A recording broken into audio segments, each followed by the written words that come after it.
seem to, I think I have cocked up the sound. Sorry. Welcome. Yeah, I think we're back now. Welcome to the show tonight, the Trans Talk. Episode 2. I think the sound was off with that first little section of my intro, and I just realized that, luckily.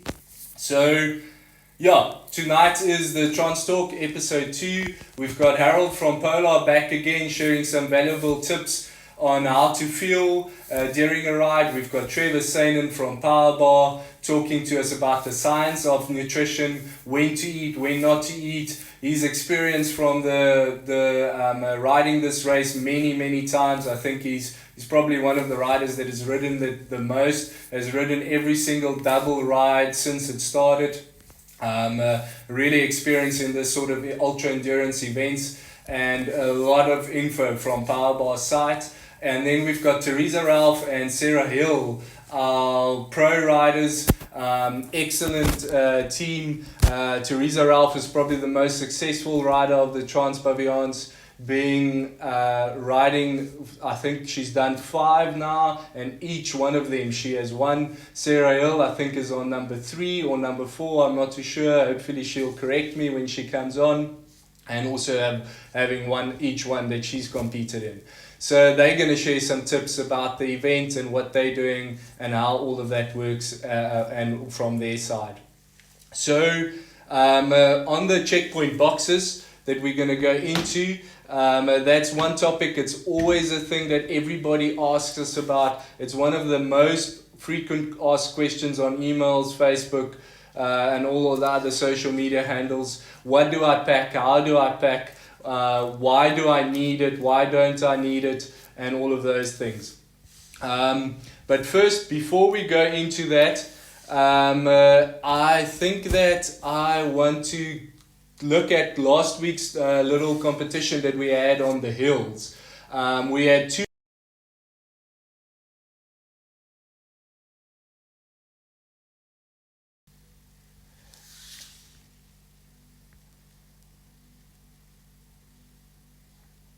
Okay, so I don't know what's going on here. I'm getting calls and people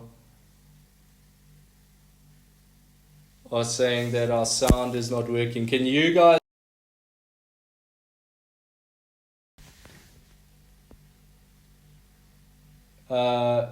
Is it working on your side, Trevor? Harold?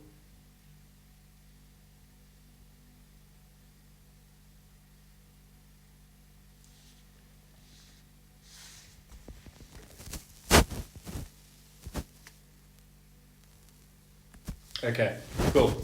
Sorry guys, there will be a bit of a delay in that in the broadcast there from my sound, and people phoning me to tell me that the sound's not working. I'm hoping that everything is working now and that it's all back to square one. So going back to where I was with the crates, we've got the checkpoint crates here, and they are the most asked questions, as I just mentioned, and things that people ask about. So we're going to dedicate this episode to the crates and to nutrition, and what everything goes around that. So first of all, I'm going to go straight into that and digging into the crates. The crates. So checkpoint 2, 3, and 4 is where you receive a checkpoint crate for, where they go to. So you receive them at registration the night before, and they go to checkpoint 2, 3, and 4. The crates are all the same size, and they are all, whether you're a team of 2, a team of 3, or a team of 4, you get 1 crate per checkpoint that goes to that checkpoint.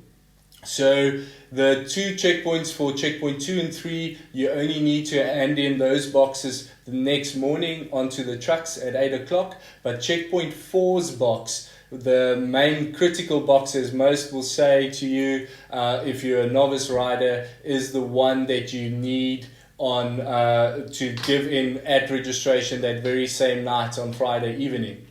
It could be from it needs to be in by 9 o'clock that evening. The truck still needs to take it around to the checkpoint that evening. It drives through the night to make sure it's there. So a tip from our side is, if you come to registration, bring your gear for that box, for checkpoint 4 Bergplaas's box, with you for that evening, with the registration, and pack your box and hand it right back in. That's the logistics around the box. They're 20 liters in size. I can show you a bit of a view here, what they look like. Inside, that's more or less the space that you have for them, and what they are used for. So the checkpoint boxes, some people and a lot of the guys that have ridden many of these races have just hand them straight back to us at the event, and realize that they don't need them. They ride without them completely. Other guys only pack checkpoint 4 for Bergplaas, where you need some warm clothing, your lights if you're going to be there before the sun sets, and that sort of thing. That's all they pack in there, and they feel that the food and everything that we give from the checkpoints is more than enough, and they don't need to pack anything else in it. Then there's the other side, where people feel they want to pack in the specific food or things that they are accustomed to, or whatever, and that sort of thing into the boxes. And then lastly, something that you need to think about into the boxes is spares that is unique to your bike, or what you need. Throw into one of the boxes an extra tube, throw in some other type of things, some lube, that sort of thing that you might need or might not need during the ride as backup. That's the typical sort of things that we can pack into the boxes. As we go through tonight's talk, we will address a bit more about the boxes. I'm sure there will be some stuff coming through from Trevor and from Theresa and Sarah as well on the boxes, and I'll also share a bit more on the boxes as to what can go into those boxes. But first, before I bring Harold on from Polar with his side of training tips and fuel wise and how that all works, I want to go back to things from last week, from his presentation, and where we looked at the profile of the Trans Babians race, and where we realized that we had those two other hills that weren't named but are quite significant to your ride. And the one was the little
episode of these trans talks, our current standing of things on the COVID-19 pandemic is that we are planning to go ahead for August.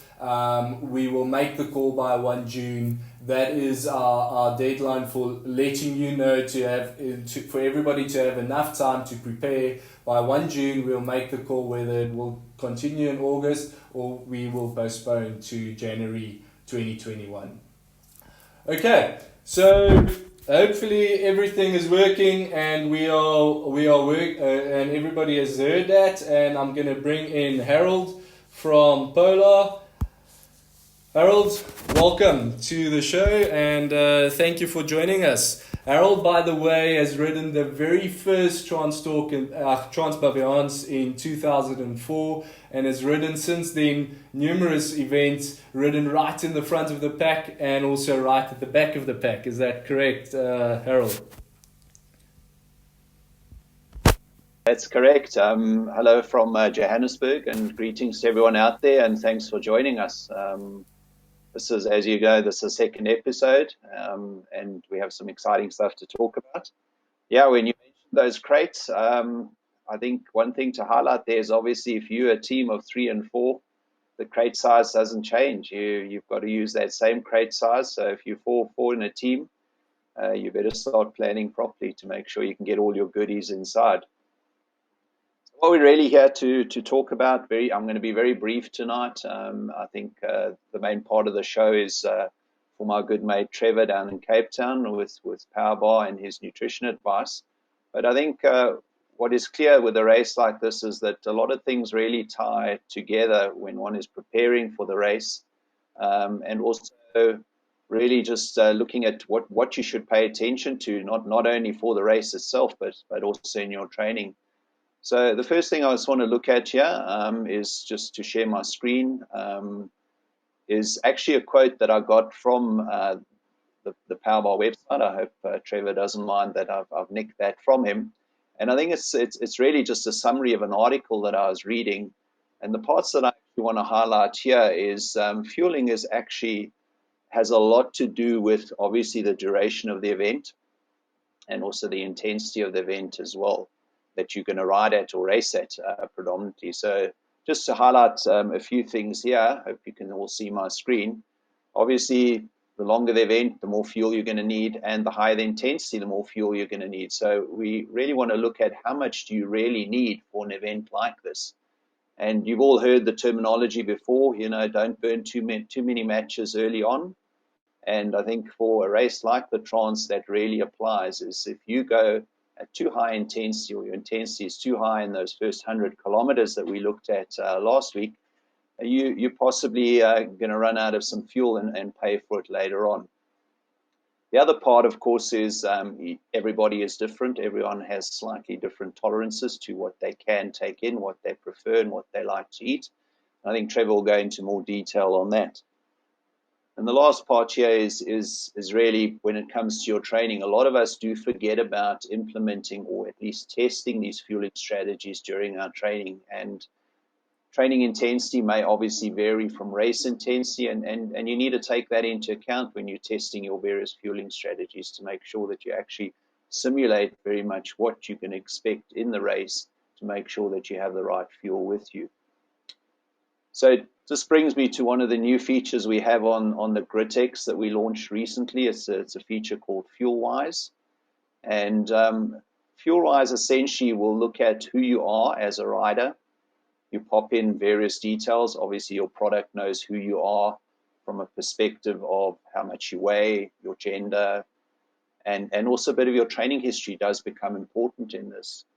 You pop in your estimated race time, and then your expected intensity zone. Now, for a race like that, for Trans Bavians, you're going to ride probably in the region of 9 to 10 hours if you're in the front of the field, but probably a lot longer if you're in the middle of the pack or even at the back of the field.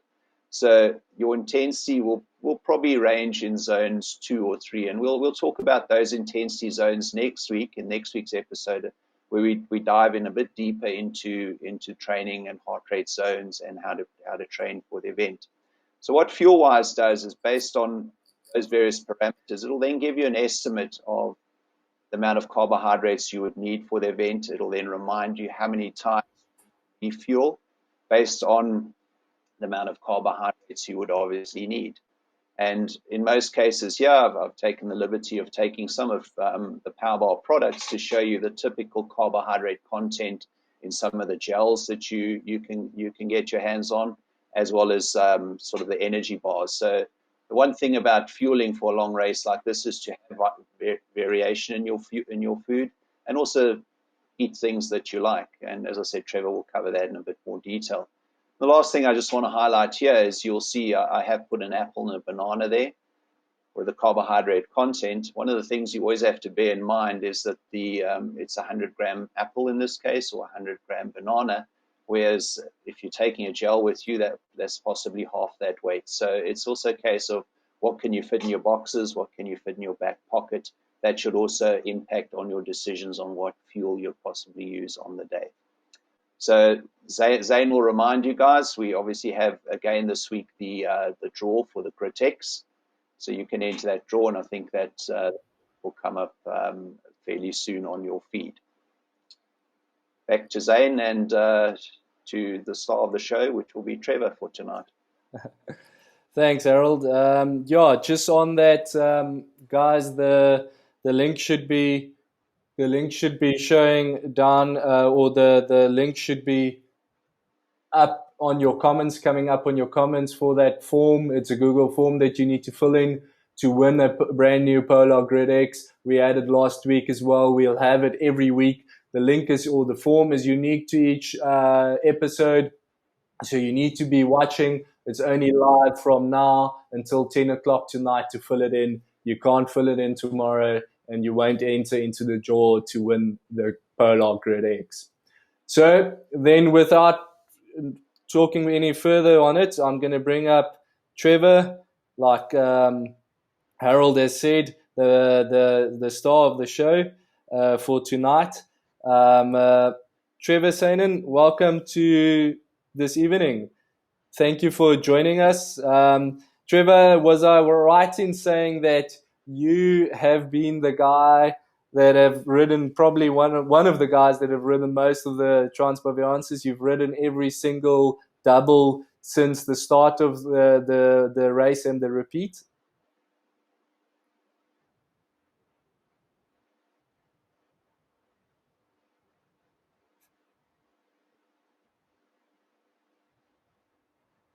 The most iconic and most fantastic race in the world. It really is. And I don't think till the day I die I won't be riding it. So it's just a fantastic event. It really, really is. And with regards to nutrition, you got to arrive there with a bike. You arrive there with your mates, and make sure that you are properly fueled. It's a long ride, and it can be a pretty decent challenge, in the sense that it's incredibly tempting to go fast in the beginning. You can do almost the same distance as what you do in the Argus in the same time, or the Cape Town Cycle Tour. So it can be quite tempting to go quite quickly.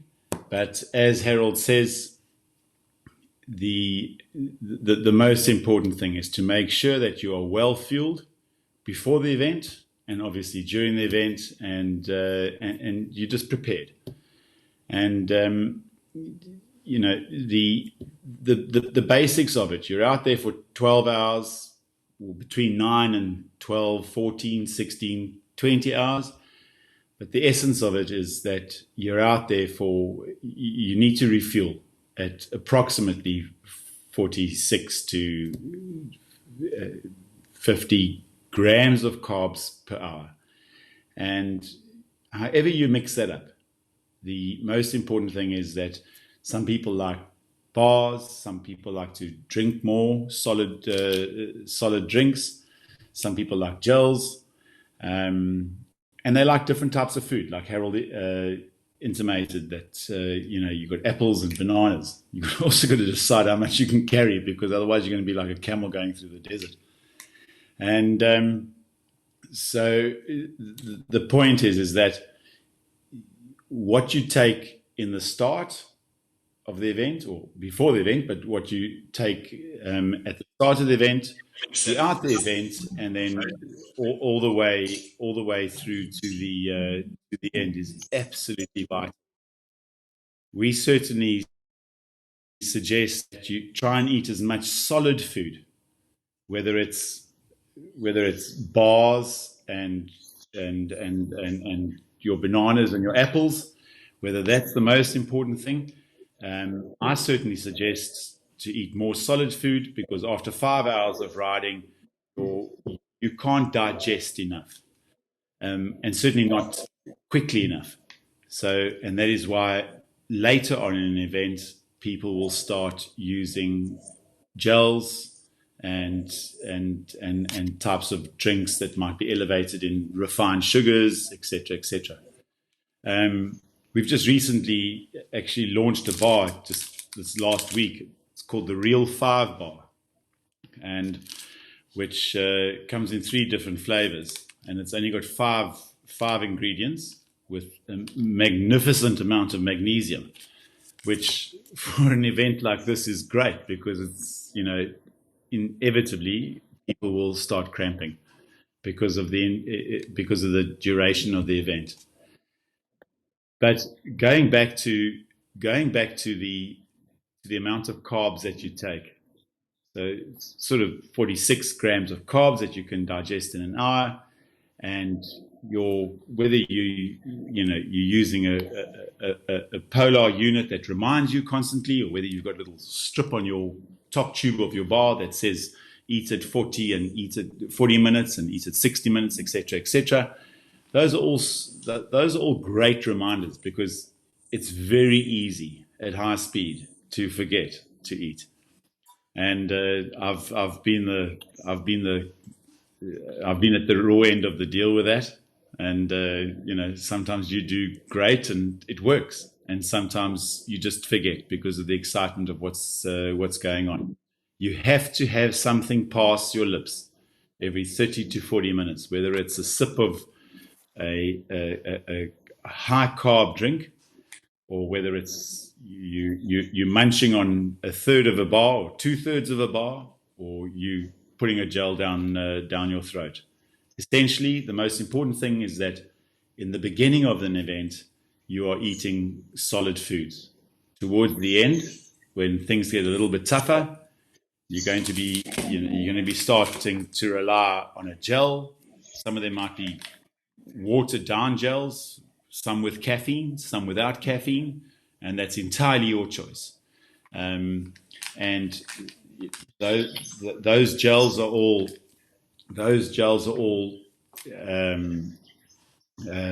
limited with the amount of calories that you take, and however many calories you need, with regards to your body weight. So if you're an 80 kilo person, you will need about 46 grams of carbs. You need to decide how you want to mix and match that. I personally wouldn't suggest using gels, certainly in the first 80% of the event, 70 to 80% of the event. And then afterwards, because there's less hills towards the end, and you're not revving too high, or you are revving high, but you're not revving too low. That gels will actually be to your benefit towards the end of the event. What's so important is to remain hydrated from the beginning of the ride. You can very easily mess it up. Electrolytes, if it's hot, if it's windy, if it's dusty, or it's cold, you will need a mixture of magnesium, sodium, potassium, calcium, whatever it is.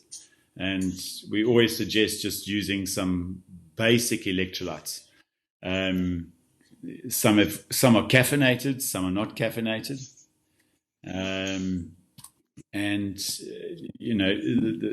some people believe in the use of caffeine. It just makes you alert. I'm sure it dulls the pain in some people. And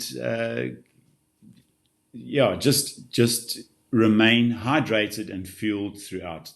At the boxes, what I tend to do is I'll always leave the start with 2 gels, 2 bars, and an extra sachet of drinks, standard. If I get to the first water point where I can change my nutrition and my bottles, I take out what I have in my pockets and I put it in the box, and I take out from the box and put into my pockets, just in case I've forgotten I had 1 or I had 2 or whatever the story is, so that I'm totally fueled for the next section. Some of the stops between the water points you might think are 20 or 25 Ks. They are a very, very deceptive 20 or 25 Ks. They really, really are. And don't let them fool you. That 20 Ks can take you an incredibly long time, and it's uphill. And in those situations, I would make sure that I've got an extra gel or 2, because you're going to need it. Important is that you keep your levels of your carb levels as high as possible, and that you don't have these massive dips. Remembering that none of our products have got sucrose. It's only fructose and glucose, and everything is vegan, and everything except protein bars is lactose free. So it's a great opportunity for you to really use natural products. With regards to drinks, electrolytes, or a heavily loaded carb drink, we have a drink it's called Isomax. It's a great drink. It's got L-arginine in it, a little bit of caffeine. L-arginine is a vasodilator. So what it does is it opens up your blood vessels, lets your blood run faster, you take in more oxygen, you recover quicker, and you perform better. That's the long and the short of it. What I can say is, when you get to the top of Bergplas, which is the most iconic, it's just the most iconic water point in the world, there's soup, and there's these great bread rolls and sandwiches. Eat them. Have some solid food whenever you can. 1 or 2 of the water points, they've got Sasatis and they've got Jaffles, and if you can snack on them, just grab it. It's great to have some really good solid food along the way. I personally, in every single box, I'll always have a little bit of biltong, because it takes away from the sweetness of the bars and the gels and the drinks that you've had along the way. And I also always carry an apple. Now, it's just a small apple, but it's just that one little thing that I've always just carried with me, because it's just great. And by staying hydrated and fueled with the right nutrition, whatever that nutrition is that you choose, do it from the beginning, and don't miss a beat, because it can be a hell of a long day out there. And it's just the most amazing race. When you go through the actual kloof, it's God's wonder. So enjoy it. Zane, and over to you. Any questions? Yeah, thanks, Trevor. Thank you very much for that. I think there's some really valuable tips and real insights there from Trevor, and a lot of experience. If you guys got any questions for Trevor, myself, or Harold, start lining them up in the comments. We'll address them. We're gonna have Sarah and Theresa on shortly as well, and you guys are welcome to direct questions to them as well. And we will try and answer as many of those questions live while we're chatting. If we're not, we'll post and reply in comments tomorrow and later on. So yeah, Trevor, thank you very much. I think is there any questions now? I just want to have a quick look here. If there's any questions that's popping up at the moment. At the moment, it looks okay. There's not many questions coming up. So we will move on to the next part of the show.